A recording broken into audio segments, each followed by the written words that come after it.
My flight out of Portland was abruptly canceled, so instead of waiting around, I rented a sport utility vehicle and drove nearly 7 hours straight through the night, determined to surprise my wife, Linda. What I walked into instead is something I still have trouble putting into words. Through the front window, I saw my son, Daniel, relaxed and laughing in our living room, a wine glass raised in his hand.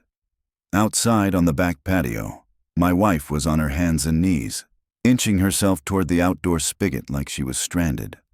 Her walker was tipped over on the stone tiles, lying at an odd angle, as if she had fallen trying to reach it and never made it back up. Daniel was in the middle of a toast, completely unaware that I was standing there watching everything unfold. Linda lifted her head when she noticed me. The look on her face stopped me cold. Her eyes were unfocused, embarrassed, and pleading all at once.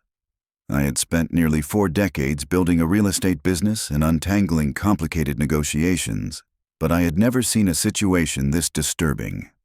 Let me explain what that canceled flight taught me about loyalty, and how sometimes the people you trust most are the ones capable of the most damage.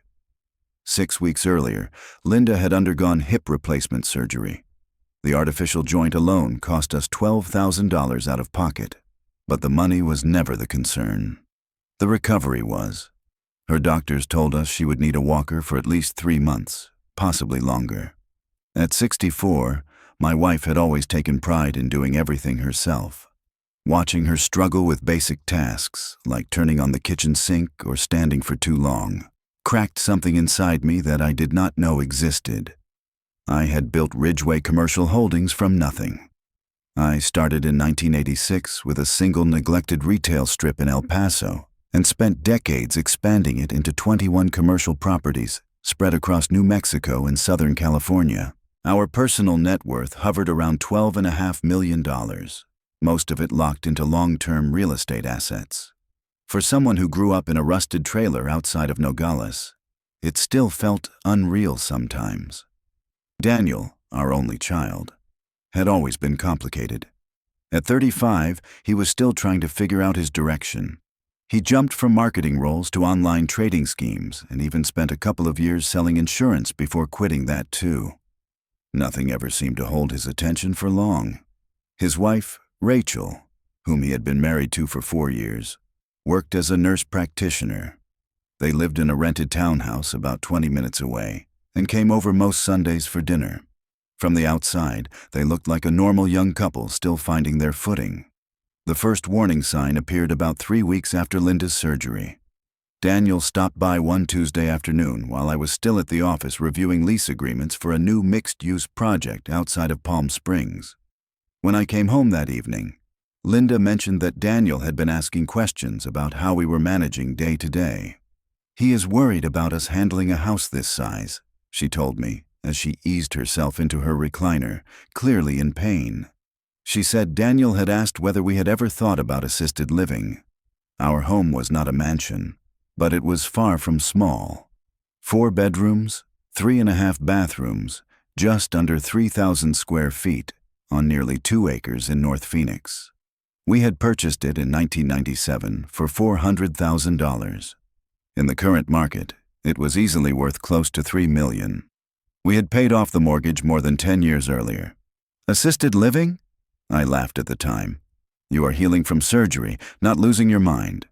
But Daniel did not let the idea go. He began showing up more often, always when I was not around. He would catch Linda struggling with everyday things, lifting laundry, reaching upper cabinets, stepping in and out of the shower, and gently suggest that maybe professional care would be safer. Rachel joined him about 2 weeks later. She started arriving with brochures from senior care communities, statistics about fall risks in multi-level homes, and stories from her job about older patients who had waited too long to make changes. Every time, she would clasp Linda's hand and say the same thing in a calm, clinical voice. "We just want what is best for both of you." My trip to Oregon had been scheduled months in advance. I was dealing with a zoning and water access dispute tied to one of our properties near the Columbia River. If it went our way, it could mean nearly $2 million in future development rights. I planned to stay through the weekend, meet with counsel, and maybe relax for a day. Then the airline canceled the flight due to weather concerns. They offered to rebook me for Sunday, but something did not sit right with me. Call it instinct, or decades spent reading contracts and people who were not being honest. I rented a dark blue Ford Explorer and drove home overnight, pushing through the Friday darkness.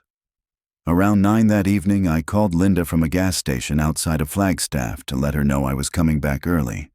The phone rang a dozen times before it went to voicemail. That alone did not worry me.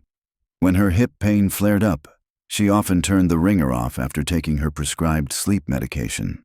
The garage door opened without issue. The key turned smoothly in the front lock. Everything felt normal until I heard laughter drifting from the living room. It was not Linda's laugh. It was Daniel's, low, confident, and satisfied. The kind of laugh someone makes when they believe they are winning. The first hard proof came from the water system. After years of developing commercial properties, I could read utility setups the way other people read maps. Our water meter sat in a concrete box near the curb, secured by a lock that only the city and the homeowner should have access to. The lock was missing. The valve had been deliberately turned to a quarter-open position. Under normal conditions, our water pressure ran close to 68 pounds per square inch. With the valve barely open, the pressure would drop to around 15.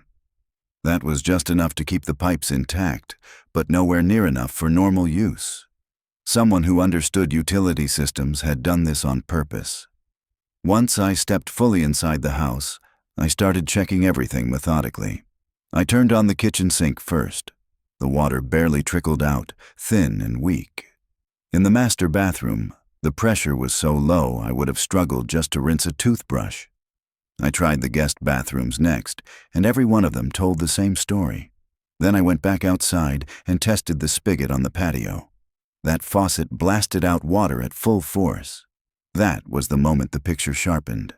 The outdoor line was connected separately, bypassing the main interior valve entirely. Whoever adjusted the system knew exactly what they were doing. Inside, Daniel's laughter carried through the house, louder now. I could hear Rachel's voice clearly, too, talking enthusiastically about coastal retirement communities, sunshine, and resort-style amenities. They were sitting in our living room, drinking our wine, calmly mapping out a future that did not include our consent. I went straight to my home office and pulled the mail from the desk. 3 weeks of unopened envelopes sat there, stacked neatly. I flipped through the utility bills first. The water usage was normal up until the date of Linda's surgery. Then it dropped sharply. 2,200 gallons during the first week of November, then barely 400 gallons the week I left town. Whoever controlled this understood billing thresholds well enough to keep usage just high enough to avoid automated warnings or shut-off notices. In our bedroom, Linda's journal lay open on her nightstand. The handwriting was unmistakably hers, but shakier, uneven, like someone writing while exhausted or dehydrated. November 15th. I keep forgetting to drink water, feeling confused about little things. Maybe Daniel is right that I need more help. November 18th. James leaves tomorrow for Oregon. Feeling dizzy today. Hard to get to the kitchen for water. Daniel says this proves I should not be alone. November 19th. So thirsty. Water pressure very low. Pipes must be aging just like me. I stood there longer than I realized. The assisted living brochures were not subtle. I found them stuffed into the center console of Daniel's car. His silver Toyota Camry sat unlocked in our driveway, the hood still warm. The facility was called Ocean View Crest Senior Living. A receipt for a deposit was clipped neatly inside one of the pamphlets. It was dated November 8th, 6 days before Linda ever wrote about feeling confused. $5,800, paid by check from Daniel's personal account. But the most damning evidence came from Rachel's purse. She had left it on the kitchen counter, probably because she felt safe enough to celebrate in the living room. Inside her phone were 17 video recordings, all taken over the last 3 weeks. Linda struggling to twist open a plastic water bottle.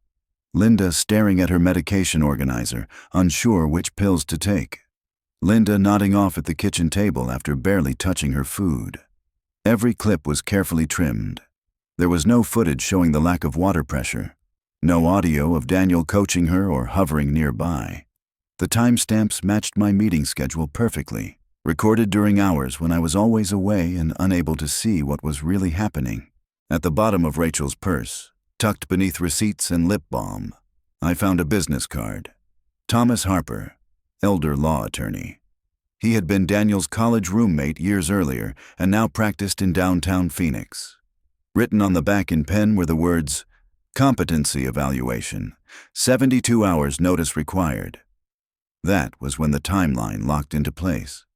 3 weeks of calculated deprivation disguised as normal aging. Carefully staged recordings of the resulting weakness. A medical professional positioned to testify about incapacity. A deposit already placed at an expensive facility. A lawyer ready to initiate guardianship proceedings. I went upstairs and opened Linda's jewelry box. The diamond tennis bracelet I'd given her for our 35th anniversary was gone. Her grandmother's pearl necklace was missing. The Rolex I bought for our 25th anniversary was nowhere to be found. This was not just about relocating her. They were quietly liquidating her personal assets, creating the appearance that she was misplacing valuable items due to cognitive decline. In Daniel's old bedroom, I found a bank storage box shoved deep into the closet. Inside were photocopies of our property deeds, trust agreements, insurance policies, and bank statements. Someone had spent months studying our financial framework, identifying which assets would fall under Linda's care and which could be accessed by whoever controlled her affairs. The most chilling detail was a printed email exchange between Daniel and a representative at Ocean View Crest. They discussed Linda's so-called aggressive behavior and resistance to family guidance. The facility director recommended a higher tier of care, along with a significantly higher monthly cost, citing the need to manage her difficult personality. They were building justification to isolate her completely, keeping her away from anyone who might challenge the story they were constructing. Daniel was not just stealing money. He was stripping Linda of her dignity, her independence, and her confidence in her own mind. He had convinced her that her body and memory were failing, when the only thing truly broken was his sense of right and wrong. For 12 years, our estate planning attorney had been Margaret Sloan. I called her cell phone at 6:30 on Saturday morning, knowing she would answer. Her retainer agreement included emergency access for situations involving elder abuse or family asset disputes. "James, is everything okay?" she asked. "You sound different." "I need you to explain how someone would take legal guardianship over Linda and me," I said carefully. "Hypothetically." She was silent for nearly 10 seconds. "That is very specific," she finally replied. "What happened?" I told her everything. The water pressure, the videos, the assisted living deposit, Thomas Harper's involvement. Margaret told me to photograph everything and upload it immediately to her encrypted server. Her tone was calm, but firm. "This is a textbook case of elder abuse with intent to defraud," she said. "The upside is that it is also incredibly careless." She explained that Daniel had created a trail of documentation so obvious it would unravel him in court. While I moved through the house documenting evidence room by room, Margaret began quietly digging into Daniel's financial background using her professional networks. Just over an hour later, the results landed in my email. Daniel was drowning. He owed a total of $380,000 spread across student loans, maxed out credit cards, and personal lines of credit. But one line item stood out like a flare in the dark. $200,000 owed to an offshore gambling platform registered in Costa Rica. That single detail made everything click. Daniel was not dealing with ordinary financial stress. He was trapped by people who did not offer patience, extensions, or bankruptcy forgiveness. He needed a large amount of cash immediately, and our estate was the only pool of money he could even imagine reaching. Margaret sent another message with additional context.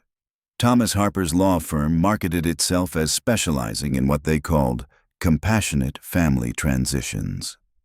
Their website was full of smiling testimonials from adult children who claimed they had made the hard but loving decision to move aging parents into professional care. The typical estate value in their cases ranged between $1 and $5 million. Their fee structure was percentage-based, 15% of the total assets managed during guardianship proceedings. Linda and I were exactly the kind of target that made guardianship fraud profitable. Margaret walked me through the standard playbook.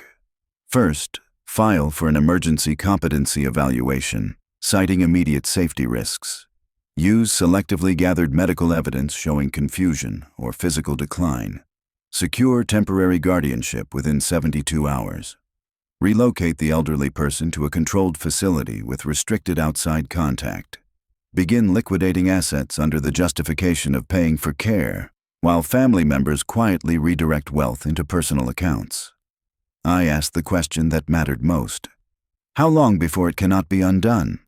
90 days, she said.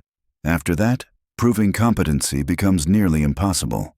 Institutional isolation creates real cognitive decline, which conveniently validates the original claim. Daniel had spent a month carefully dismantling Linda's independence and positioning himself to steal everything we built together. But he had underestimated one thing. I understood complex legal systems. Property development forces you to. Every deal involves layered contracts, overlapping regulations, and adversarial interests. I had spent 38 years protecting assets from people who wanted to take them. Guardianship fraud was just another hostile acquisition attempt. Margaret and I spent the rest of Saturday designing a counter-strike that would turn Daniel's strategy into evidence against him. We started with the simplest exposure. Tampering with utilities is a felony in Arizona. Each incident carries mandatory jail time and civil penalties that can reach $50,000. The videos Rachel recorded were not just unethical. They demonstrated intentional creation of misleading evidence to support fraud. But the real leverage came from the structures I had put in place years earlier. Linda and I did not personally own our assets. In 2019, we transferred everything into an irrevocable trust with Margaret named as trustee. The trust included explicit provisions preventing family members from asserting inheritance rights while either grantor was alive. Guardianship could not override those protections. Our home, investment accounts, and business holdings belonged to the Patterson Family Trust, administered by a professional fiduciary, under rules that could not be altered by pressure, sympathy, or court theatrics. Even if Daniel succeeded in gaining guardianship, Margaret explained, he would control two people who have no legal access to the money he is trying to steal. She paused before delivering the verdict.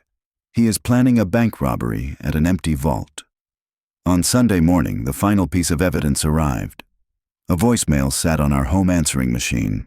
The caller identified himself as Carlos, spoke with a faint accent, and asked Daniel to return the call regarding your payment timeline. He referenced your family situation in Arizona and said he hoped progress was being made on the real estate solution. That message changed everything.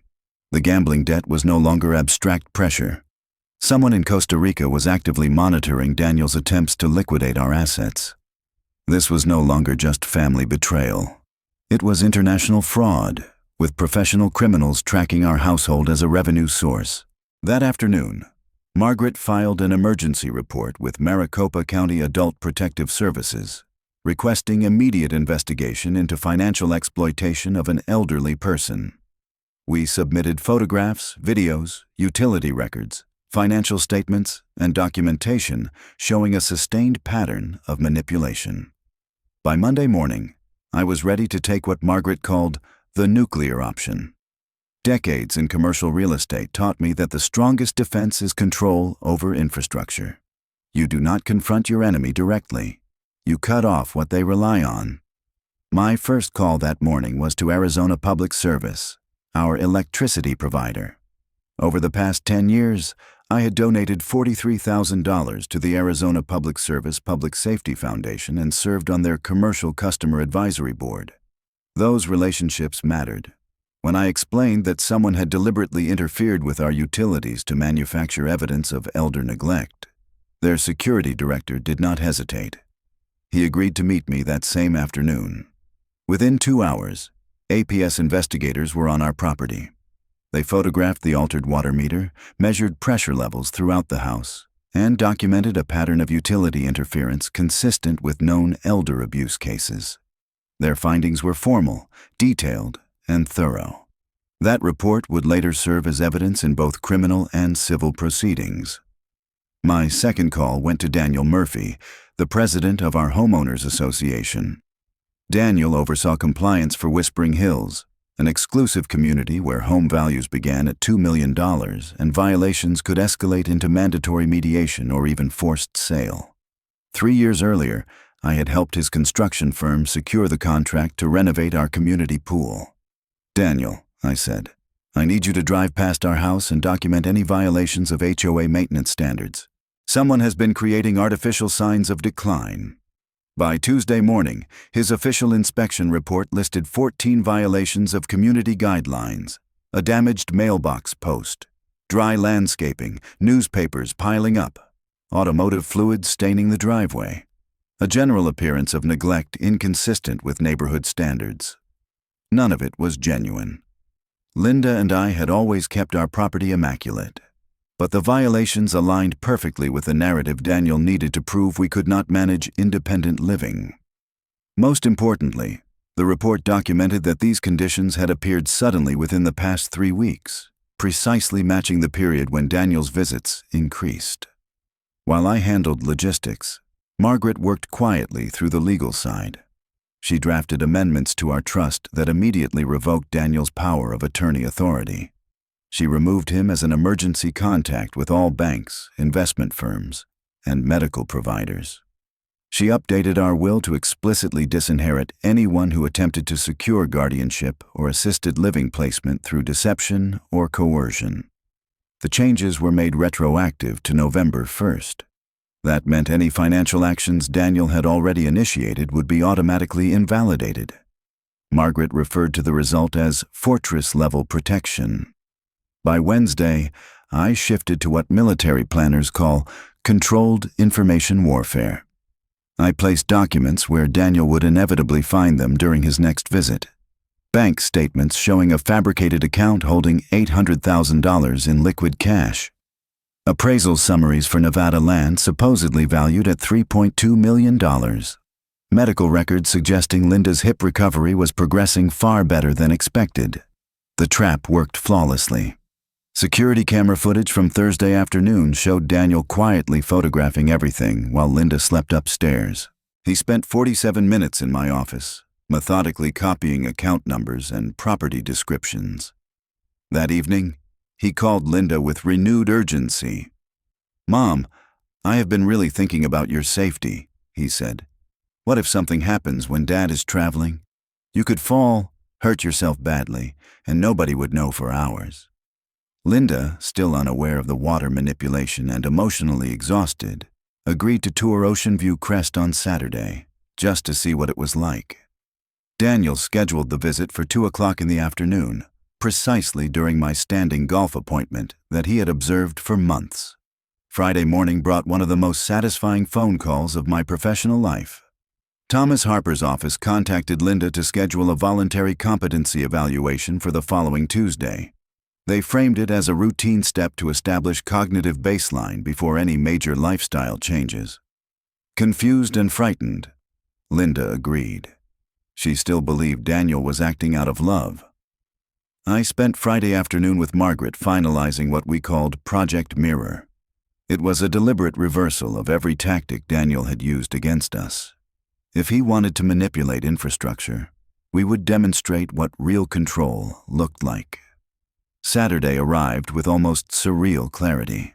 At 11 o'clock that morning, while Daniel and Rachel prepared for their tour of Ocean View Crest, Maricopa County Adult Protective Services arrived at our door with a court order authorizing immediate welfare checks on both Linda and me. The timing was intentional. The APS investigator, Maria Gonzalez, was a 20-year veteran who had handled every form of elder abuse imaginable. She photographed Linda's physical condition, measured water pressure throughout the home, reviewed utility records, and conducted a private interview with Linda regarding any pressure she had experienced from family members about living arrangements. Linda's answers shattered me. "Daniel says I am becoming a burden," she told her quietly. "He says James works too hard taking care of me. Maybe they are right. I do feel confused lately." Maria completed her report while Daniel and Rachel waited in their car at the end of our driveway. Her written conclusion was blunt and devastating. Findings strongly indicate deliberate manipulation of utilities and coordinated isolation tactics, consistent with financial exploitation of an elderly individual. Immediate protective intervention and criminal investigation are recommended. At 12:30 in the afternoon, Phoenix Police Detective Angela Park arrived with a signed warrant to investigate utility tampering. She specialized in financial crimes involving elderly victims and had a reputation for methodical documentation and aggressive prosecution. By 1 o'clock, our front yard looked like an active crime scene. Police cruisers lined the street. Adult Protective Services vehicles sat curbside. Utility company trucks blocked half the road. HOA compliance officers moved around with clipboards. In a neighborhood like Whispering Hills, where image and discretion were everything, this kind of spectacle was social destruction. Daniel's silver Toyota Camry remained parked in our driveway while he and Rachel stood nearby, watching their carefully engineered plan collapse in real time. Neighbors gathered along sidewalks. Phones came out. Photos were taken. Conversation spread instantly about what was happening at the Patterson house. The most important moment came during Detective Park's private interview with Linda. After about 20 minutes of calm, patient questioning, something shifted in my wife. The pieces finally aligned for her. The confusion, the weakness, the constant self-doubt. All of it traced back to deliberate deprivation designed to make her question her own competence. "Mrs. Patterson," the detective asked gently, "when did you first notice problems with the water pressure?" "I thought it was just aging," Linda said quietly. "Daniel told me old houses have issues." "Did anyone suggest you were forgetting to drink enough water?" "Daniel and Rachel," she answered. "They said I was becoming careless about taking care of myself. But you were actually unable to access enough water for basic needs?" Linda froze. I watched the realization spread across her face. Confusion gave way to hurt. Hurt hardened into anger. Then something colder settled in, something I had never seen in her before. At 1:45 in the afternoon, 15 minutes before the scheduled Ocean View Crest tour, Detective Park placed Daniel under arrest for felony utility tampering, elder abuse, and conspiracy to commit fraud. Rachel was arrested moments later for conspiracy and evidence tampering related to the recordings found on her phone. The handcuffs locked around Daniel's wrists at exactly 1:47. I stood in the kitchen, watching through the window as neighbors filmed everything. Nearly 4 decades spent building respect in this community, and my own son had turned our home into the neighborhood scandal. Detective Park read Daniel his rights while Rachel cried in the back seat of a patrol car. The assisted living tour would happen without them.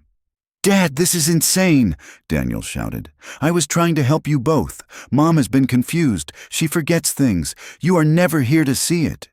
"I know about the water valve," I said evenly. "I know about the gambling debt. I know about Carlos calling from Costa Rica." The color drained from his face. "What are you talking about?" he asked.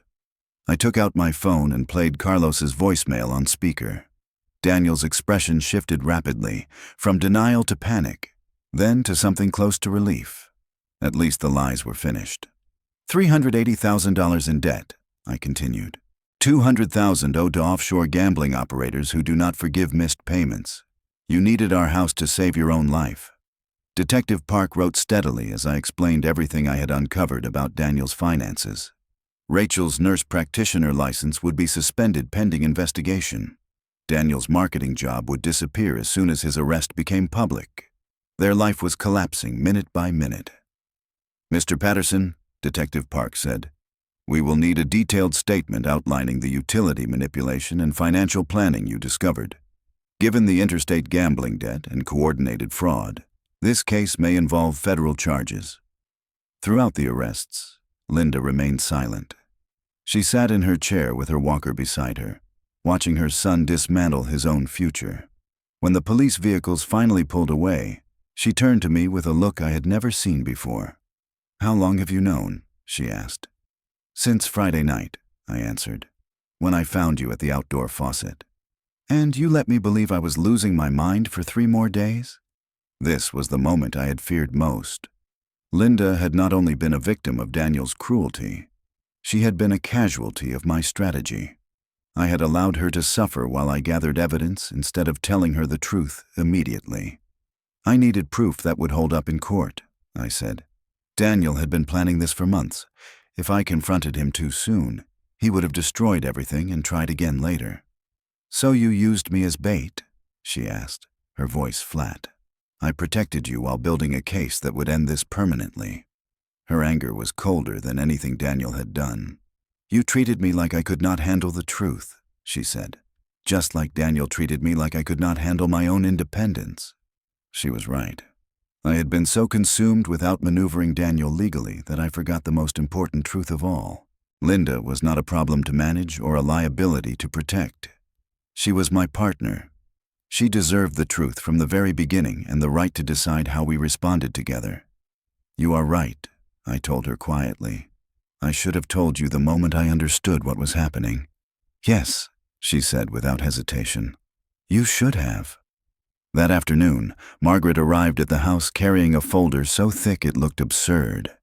Inside were bank statements, trust records, criminal charge summaries, asset protection orders, and drafts of a civil lawsuit seeking damages for elder abuse, fraud, and intentional infliction of emotional distress.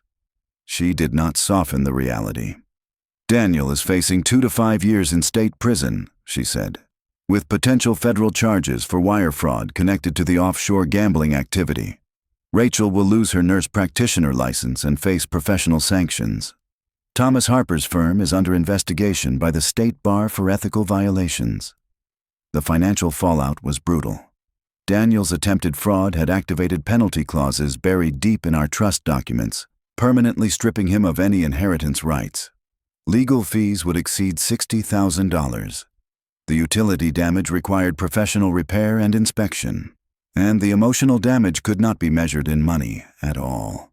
But the most devastating part was what Linda said next. "I want them to understand what they did to us," she said. "Not just the money or the legal consequences. They made me believe I was losing my mind." Margaret explained how the criminal process would unfold. Daniel and Rachel would likely post bail within 48 hours. Trial dates would be scheduled within 6 months. Restitution orders would require repayment of damages, legal costs, and punitive penalties. "The evidence is overwhelming," she added. "Daniel created a paper trail that reads like a step-by-step guide to elder abuse fraud. But I need to be honest with you. Families almost never recover from betrayal at this level." Linda then asked the question I had been avoiding. "What happens to Daniel when he gets out of jail?" I knew the answer before Margaret spoke. Gambling debts do not disappear because someone is incarcerated. The people Daniel owed money to were not going to accept an explanation involving family arrests. They had been watching his progress toward liquidating our assets. Now they would know that avenue was closed. "He will likely declare bankruptcy," Margaret said carefully. "Lose his house, relocate somewhere less expensive, start over from nothing. Rachel will need to find work outside healthcare. They are facing years of financial hardship." Something unexpected settled into my chest. Guilt. Daniel deserved consequences for what he had done. But he was still my son. The boy I taught to ride a bike. The teenager I coached through Little League. Somewhere along the way, while I was building a business empire, I failed to teach him the one lesson that mattered most. Loyalty to family cannot be bought with stolen money. Linda was watching my face. "You are already feeling sorry for him," she said. "Should I not?" I replied. "I can regret the choices he made without excusing the consequences." That night we slept in our own bed, in our own home, with full water pressure and our dignity intact. But something between us had shifted.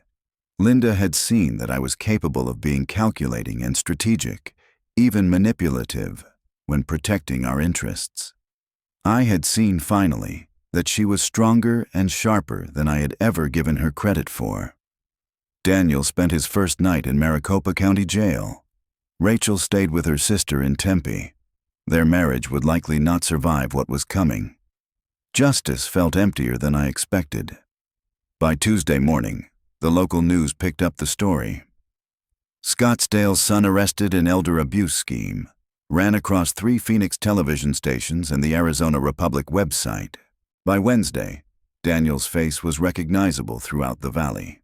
His employer, a digital marketing firm in Tempe, terminated him before he even posted bail. Rachel's nursing supervisor placed her on administrative leave pending the outcome of the criminal case. Their landlord initiated eviction proceedings, citing the arrests as a violation of their lease. Thursday evening, the house phone rang. It was Daniel, calling from a payphone outside the county jail. Linda answered. "Mom, I need help," he said. "I cannot find work with these charges pending. Rachel's family will not help us. We do not have money for rent or legal fees." "You should have considered that before you tried to have us declared incompetent," Linda replied calmly. "I was desperate," he said. "The people I owe money to are not patient. They were threatening to hurt Rachel." Linda did not raise her voice. "So you decided to hurt us instead." The call lasted 18 minutes. Daniel talked about his gambling addiction, the way the debt spiraled, the pressure from creditors who tracked down our address and threatened to come in person if payments did not arrive. He said he convinced himself that assisted living would be better for us anyway, that we were too old to manage a large home safely. "I told myself I was helping everyone," he said. "You would get professional care, I would get enough money to pay off the debt, and everyone would be safe." That was the lie he had used to destroy us. "By depriving me of water and making me believe I had dementia?" Linda asked quietly. "That was never supposed to happen," Daniel said quickly. "I only meant to lower the pressure enough to cause small inconveniences, just enough to support the assisted living recommendation." Linda ended the call without another word. Friday morning brought a development I'd been expecting but still hoped would not come. 2 men in tailored suits showed up at our front door. They did not clearly identify themselves. They asked for Daniel by name, seemed visibly surprised when I told them he was incarcerated, and left behind business cards that contained nothing but phone numbers. I called Detective Park immediately. She confirmed what I already feared. Daniel's creditors were escalating their collection efforts now that his plan had collapsed. "These people do not respect property boundaries or court orders," she told me. "Daniel borrowed money from organizations that resolve unpaid debts through intimidation and violence. As long as that debt exists, you and your wife could be at risk." We hired private security that same day. 2 former Phoenix police officers, fully licensed and armed, rotated 12-hour shifts watching our property. The cost was $300 per day, but safety stopped being a line item once fear entered the equation. Linda began having nightmares, not about Daniel, not about the men from Costa Rica, but about the 3 weeks she had genuinely believed her mind was failing. She would wake up in the middle of the night and test the faucets, checking water pressure, reassuring herself that her confusion had been manufactured, not real. Saturday morning, over coffee, she said something that broke me. "I keep wondering what else I might be wrong about," she admitted. "If Daniel could deceive me about something so basic, how do I trust my judgment about anything at all?" The psychological damage ran deeper than the financial crime. Daniel had not just tried to steal our assets. He had stolen Linda's confidence in her own mind. Sunday dinner felt wrong without Daniel and Rachel. For 4 years, they had joined us every week. Now the dining room felt oversized, quiet, and hollow. I caught myself checking my phone repeatedly, not because I expected a message, but because 28 years of being someone's father does not disappear overnight. Even criminals have parents who remember teaching them how to tie shoes and helping them study for exams. Linda noticed. "He made his choices, James," she said firmly. "Do not turn his guilt into yours. But guilt does not follow logic. I had given Daniel everything I believed a parent should give a child. education, opportunities, connections, a living example of ethical work and long-term thinking. Somewhere along the way, I failed to teach him that family is not a resource to be exploited when desperation hits. The house felt different now. Safer, yes, but lonelier. Protected, yet strangely empty. 3 weeks after the arrest, Daniel called from a rehabilitation facility in Tucson. He had enrolled himself in a 90-day inpatient program for gambling addiction, paying for it with money borrowed from Rachel's sister. "Dad," he said, "I know I have no credibility left, but I want you to know I finally understand what I did. Not just legally. What I did to Mom's sense of reality, to your trust, to our family." His voice sounded unfamiliar, quieter. The polished confidence he once carried from years of marketing presentations was gone. "The counselors helped me trace it all back," he continued. "How the gambling started, how the debt grew, how I convinced myself that desperate situations justified desperate actions. I kept telling myself assisted living would actually be better for you both, that I was solving multiple problems at once." Linda had picked up the extension. "Were you lying to us?" she asked. "Or lying to yourself?" "Both," Daniel answered. "I knew manipulating the water pressure was cruel, but I told myself it was temporary. I knew the videos were deceptive, but I convinced myself they showed real concerns. I built a story where I was helping everyone while stealing from you." He explained the program. Twice daily individual therapy, group sessions with other gambling addicts, financial ethics counseling, preparation for family therapy. The facility specialized in addiction cases involving fraud against family members, something far more common than I ever imagined. "They want to schedule family counseling," Daniel said. "Not to ask for forgiveness or fix everything, but to understand how addiction warped my decisions and whether any kind of relationship can exist in the future." Linda surprised me. "I will participate," she said calmly. "Not to forgive you, but to understand how you convinced yourself that hurting me was acceptable. I need that knowledge to protect myself from trusting the wrong people again." Dr. Patricia Martinez, the family counselor, met with Linda and me first, without Daniel present. She explained how addiction creates moral blindness, how people slowly rationalize increasingly harmful behavior until it feels necessary for survival. Daniel genuinely believed his plan would help everyone, Dr. Martinez said. "That does not excuse what he did, but it explains how someone without a prior history of elder abuse could orchestrate something so systematic. Understanding did not bring peace, but it gave us clarity. And sometimes, clarity is the first step toward reclaiming what was taken." The first joint counseling session was scheduled for a Saturday afternoon in late December. Daniel looked noticeably thinner, easily 20 pounds lighter than before. The confident, polished attitude he used to carry was gone, replaced by something quieter that appeared to be genuine humility. "I want to start by saying something I have known the entire time, but never said out loud," he began. "I tortured my mother to steal your money and protect myself from the consequences of my gambling addiction. Everything else I told myself was a lie I used to make that truth easier to live with." Linda listened carefully before responding. "I need to know that you understand the difference between what you actually did and the story you told yourself about it." "I deliberately manipulated utility services to create artificial signs of decline," Daniel said without hesitation. "I recorded you during vulnerable moments to construct a false narrative of incompetence. I planned to place you in assisted living against your will while liquidating your assets to cover my debts. I convinced myself it was family care, but it was systematic elder abuse."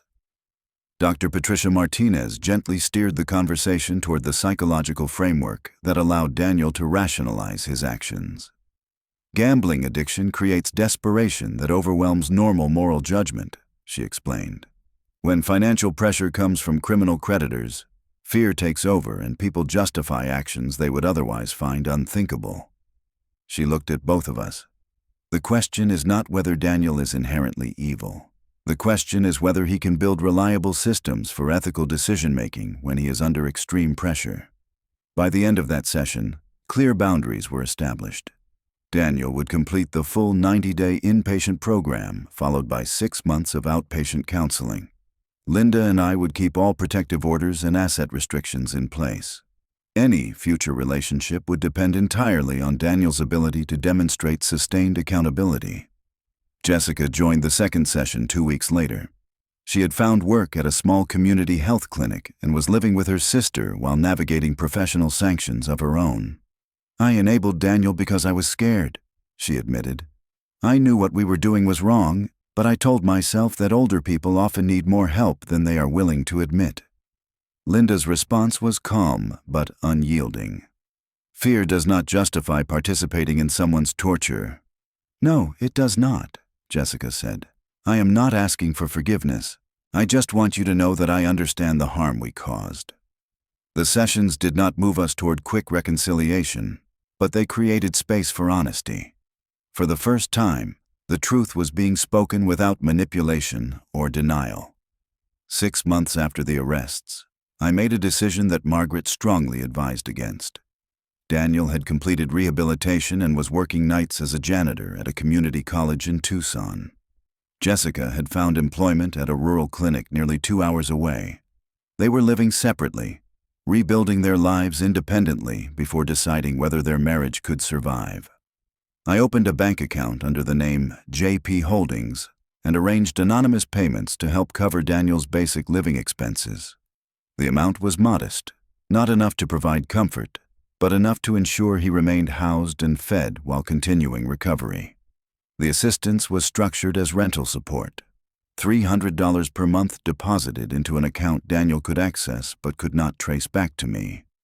I wanted to observe how he would behave when help appeared without conditions or recognition. Linda discovered the payments during her routine monthly review of our financial statements. "You are secretly helping him after everything he did to us?" she asked. "I am testing him," I replied. "If he uses the money responsibly, it suggests genuine change. If he returns to gambling or stops working because he thinks someone will rescue him, then nothing has changed. And if he tries to find out where the money comes from, that tells us he still believes he is entitled to family resources." For 4 months, Daniel used the money exactly as intended.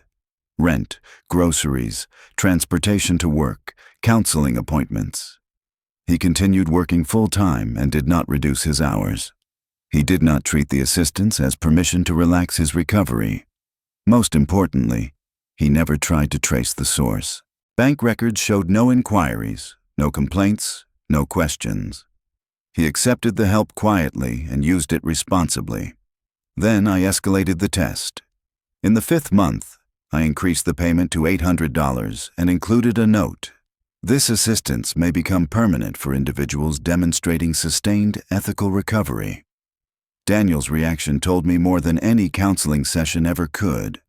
Instead of celebrating the increase, he called the bank to ask whether the payments might be coming from family members he had harmed.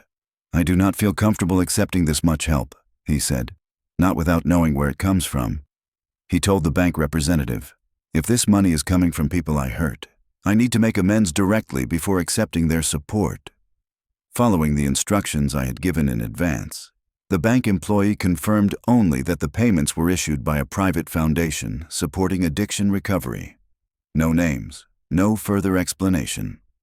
What Daniel did next surprised everyone, including his counselors.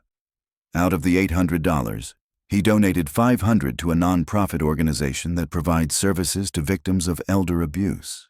He kept $300 for basic living expenses, exactly the same amount he had been receiving before. Dr. Martinez called me after their next counseling session.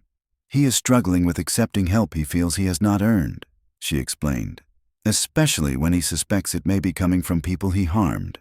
That discomfort is actually a strong indicator of genuine recovery." But the most revealing test came in the 6th month. I arranged for Thomas Harper, Daniel's former friend and legal co-conspirator, to contact him with a business proposition. Thomas had avoided criminal charges by cooperating with prosecutors, but his law license had been suspended and his practice had collapsed.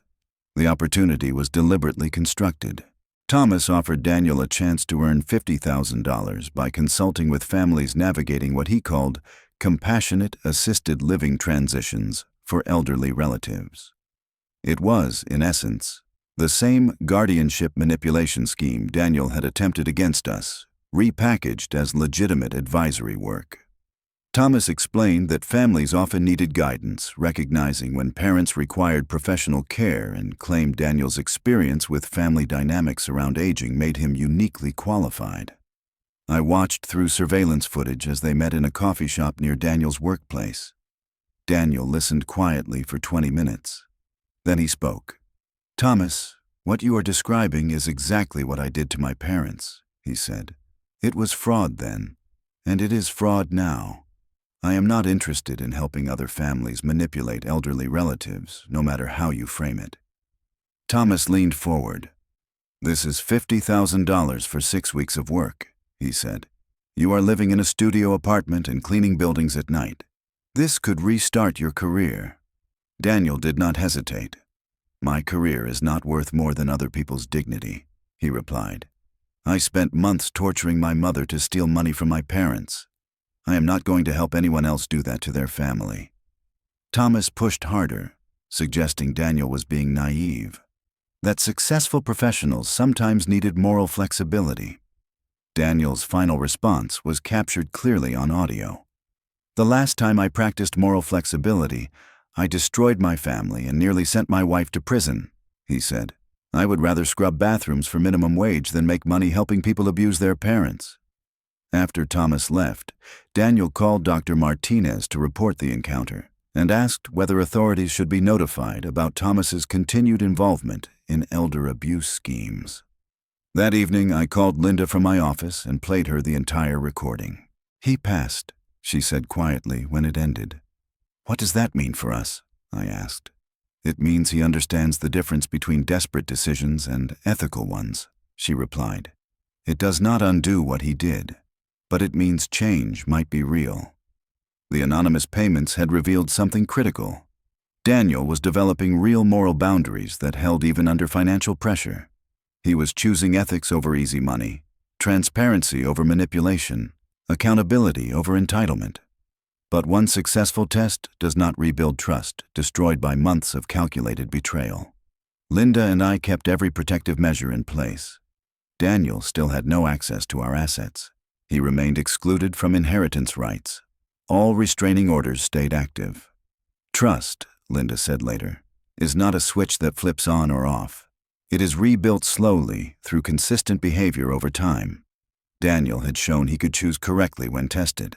The question was whether he could continue doing so long enough to earn even limited reconsideration. 18 months after the arrests, we held our first family meeting in Margaret's conference room. It was not emotional. It was not social. It was procedural. A structured discussion of boundaries, conditions, and the possibility of future contact. Daniel looked different. The weight loss from rehabilitation had been replaced by muscle earned through physical labor. He wore clean but modest clothes: work boots, Levi's jeans, a button-down shirt from a discount retailer instead of the designer labels he once favored. He had grown a beard that made him look older and more grounded. Rachel attended separately. Their marriage had ended 6 months earlier, peacefully but permanently. She was pursuing certification as a physician assistant in rural medicine, determined to rebuild her career away from the life they had destroyed together, specializing in elder care. Her professional sanctions would be lifted once she completed additional ethics training and community service hours at senior living facilities. Daniel spoke first. "I want to begin by acknowledging something clearly," he said. "Nothing I say today changes what I did. I systematically abused my mother to steal from both of you. I violated your trust, damaged your sense of safety in your own home, and caused trauma that cannot be erased by apologies." Linda responded without emotion. "We acknowledge that statement," she said. "But this meeting is about practical decisions, not emotional processing." Margaret placed a written agreement on the table. It outlined the conditions under which limited family contact might be considered. The terms were comprehensive and non-negotiable. Daniel would remain in gambling addiction counseling indefinitely, with quarterly progress reports submitted directly to our attorney. Any relapse would result in permanent termination of all contact. He would maintain stable, verifiable employment for a minimum of 2 years before any consideration of expanded communication. His financial records would be reviewed every quarter to confirm he was not accumulating debt, engaging in high-risk behavior, or concealing financial instability. All communication would be supervised for the first year. Phone calls would be scheduled in advance. In-person meetings would occur only in public locations, with strict time limits. There would be no unscheduled visits to our home under any circumstances. Daniel would pay restitution for legal fees, property damage, and counseling expenses in monthly installments of $50 until the balance was satisfied. The total obligation was $47,000, which, at his current income level, represented nearly 20 years of payments. Most critically, Daniel would have no inheritance rights and no access to information regarding our finances. Any attempt to discuss money, property, or estate planning would result in immediate termination of contact. These terms are designed to determine whether you can maintain a relationship that is not financially motivated. Margaret explained, if you can build connection without access to assets, that indicates meaningful change. Daniel reviewed every page carefully before signing. I understand these conditions, and I accept them, he said. I would also like to offer something that is not required, but feels necessary. He removed a handwritten letter from his folder. I documented exactly what I did during those 3 weeks, he explained. How I planned it. Why I made each decision. I want you to have this, not for legal reasons, but so you understand the specific tactics I used and can protect yourselves if anyone ever tries something similar. The document was 8 pages long, typed, detailed, and methodical. It read like a confession combined with a security manual. Daniel outlined every aspect of his fraud: manipulating utility valves, manufacturing evidence of cognitive decline, researching assisted living facilities, recruiting professional allies like Thomas Harper. Why are you giving us this? Linda asked. Because these schemes are becoming more sophisticated, Daniel replied. What I did to you is being done to other families. I want you to recognize the warning signs if anyone approaches you with concern that is actually manipulation. Linda read silently for 30 minutes while Daniel and I waited. Finally, she looked up. This is the first thing you have done that genuinely serves our interests instead of your own. We agreed to begin with 1 supervised phone call per month, with the possibility of quarterly lunch meetings after 6 months of consistent compliance. Any contact with extended family members would be handled separately and only with parental consent. Daniel's first question after signing was not about money. How is your hip recovery going? He asked Linda. Are you still using the walker? I transitioned to a cane 3 months ago, she said. I walk 2 miles a day now. I am glad, he replied quietly. I know the fear and stress I caused interfered with your healing. The meeting lasted exactly 60 minutes. It was formal, civil, carefully monitored. Not warm, but not hostile either. It was not reconciliation. It was a beginning. After Daniel left, Linda and I reviewed the agreement again with Margaret. These conditions are designed to remain in place for several years, Margaret said. If Daniel maintains ethical behavior, steady employment, and respectful communication over time, you will have evidence of sustained change. If not, the protections remain permanent. Linda asked one final question. And if he succeeds? If he meets every condition and proves genuine change, what then? Then you decide whether to trust him with limited access to your lives, Margaret replied. But trust does not mean returning to the old relationship. It means building a new one with clear boundaries. The drive home was silent. We had taken a first step toward the possibility of reconciliation, but we had also acknowledged something permanent. Our family would never return to what it was before Daniel's betrayal. Some fractures heal stronger than the original structure. Others heal in a way that works, but never looks the same again. 2 years later, Daniel came to our house for his first supervised visit on the property. Linda opened the door while I watched from the kitchen window, my phone in hand, ready to call security if anything felt even slightly off. Daniel stood on the walkway holding a small toolbox and a Home Depot bag. "I noticed last time that one of the front sprinkler heads was broken," he said carefully. "If you are okay with it, I can fix it." Linda studied him for a moment. "You can work on it," she said, "but I am watching." For the next 2 hours, Daniel replaced sprinkler heads, cleared debris from the gutters, and installed new weather stripping around the front door. It was the same kind of routine maintenance he had watched me do countless times when he was growing up, yet had never offered to help with as an adult. He never asked to come inside. He never mentioned money. He never brought up inheritance, finances, or his own struggles. When he finished, he packed his tools neatly and stepped back. "Same time next month?" he asked. "If your counseling reports remain positive," Linda replied. After he left, Linda and I walked the yard together, inspecting his work. Everything had been done correctly. No shortcuts, no damage. Tools cleaned and organized. The kind of attention that showed respect for our home rather than a sense of entitlement to it.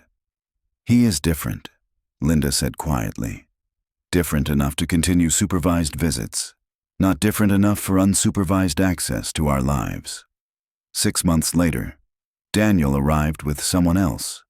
Dr. Patricia Martinez had asked permission to observe his behavior during family interaction.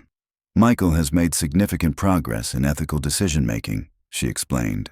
"But the real test is whether those skills hold under the stress of family relationships." That afternoon, Daniel helped Linda reorganize her craft room while I adjusted the irrigation timer in the yard. Ordinary household tasks, but performed under clinical observation to assess his psychological development. Dr. Martinez noted that Daniel consistently deferred to Linda's preferences, asked before moving her belongings, and showed genuine interest in her projects without steering the conversation or trying to assert control. 2 years ago, she told us privately, Daniel could not have spent 3 hours focused on other people's needs without calculating what he might gain from the interaction. Today, he appears genuinely motivated to be helpful without expecting anything in return. But the most important change was Linda. She had begun to relax during Daniel's visits, not fully trusting him, but no longer bracing for harm. She treated him like a responsible adult relative instead of a potential threat. The legal protections never changed. Our trust still excluded Daniel from inheritance rights. The restraining order was modified only to allow supervised visits. Unsupervised contact remained prohibited. Our assets stayed fully insulated from any future manipulation. Margaret later updated our estate planning documents to include what she called earned forgiveness provisions. If Daniel maintained ethical behavior and steady employment for 5 consecutive years, he would become eligible for a small annual gift, not an inheritance, a recognition of sustained change. "The money is not the point," Margaret explained. "The incentive is accountability over time, without compromising protection." Today, 3 years after his arrest, Daniel works as a maintenance supervisor at a senior living community in Phoenix. He has been promoted twice, not because of connections, but because of reliability and an unusual respect for residents' dignity and autonomy. Linda and I occasionally visit the facility, not to monitor Daniel, but because we volunteer in their community garden program. Daniel introduces us to residents who remind us of ourselves, independent people adapting to increased care needs without surrendering their sense of self-worth. The irony is not lost on any of us. Daniel once tried to force us into assisted living to steal our assets. Now he works to ensure that other families' transitions into senior care are voluntary, respectful, and transparent.